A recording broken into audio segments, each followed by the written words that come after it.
I made my boyfriend bald after he destroyed my late mother's Memento box. My boyfriend and I's relationship was hanging on by a thread because he was manipulative and unsupportive. He liked giving backhanded compliments like, "That makeup looks good, wear it more." Or, "You're looking pretty skinny today." He's also extremely cheap and will ask me to pay him back for coffee or take out to the cent.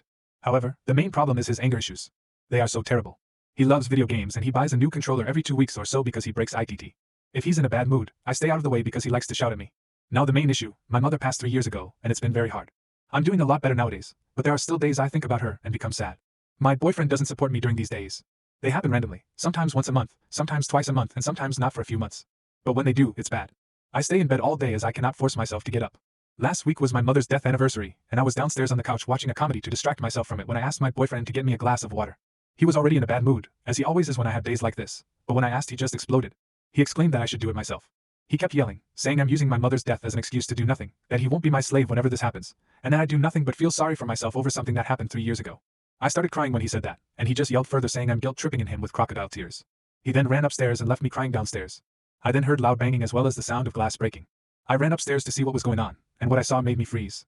I saw him in our room, destroying pictures of my mother. I had a photo of my mother and I on my nightstand, and he destroyed it. I had a whole box full of her handwritten letters, pictures of her, pictures of us, rings and jewelry she owned. He was destroying this box, ripping apart the letters, smashing the jewelry with our hammer, and ripping the pictures too. I stood there frozen. Every part of me wanted to make him stop, but my fear froze me. I started repeating please stop, but he wouldn't. He just kept destroying it, and yelling this was the problem. I left the house as this was happening and sat on a park bench crying. A random stranger came up and talked to me when she saw me crying. It was comforting. I went back to my house a few hours later and went straight upstairs to see the damage. When I saw it, I broke down.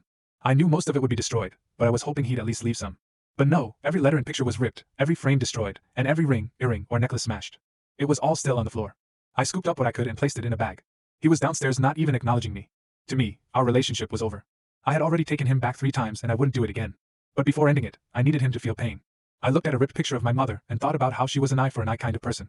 Although that wasn't my nature, I knew it had to be. So I planned revenge. Over the next few days, I acted like nothing was wrong. I hid my disgust and even brought myself to have intimacy with him to really convince him I still loved him.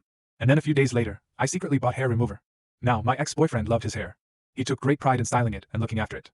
And the night the hair remover arrived, I replaced his shampoo with it. I also spent that night packing. The next morning, I told him in bed that the smell of his hair when shampooed turns me on. He instantly left to go shower. And as soon as he did, I grabbed my bag and left.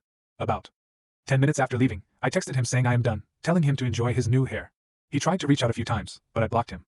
I know for a fact his hair is destroyed. He created fake accounts on social media to send pics of his newly bald head to me. He claims he's going to sue me for emotional damage because of this. And I told him to try his luck.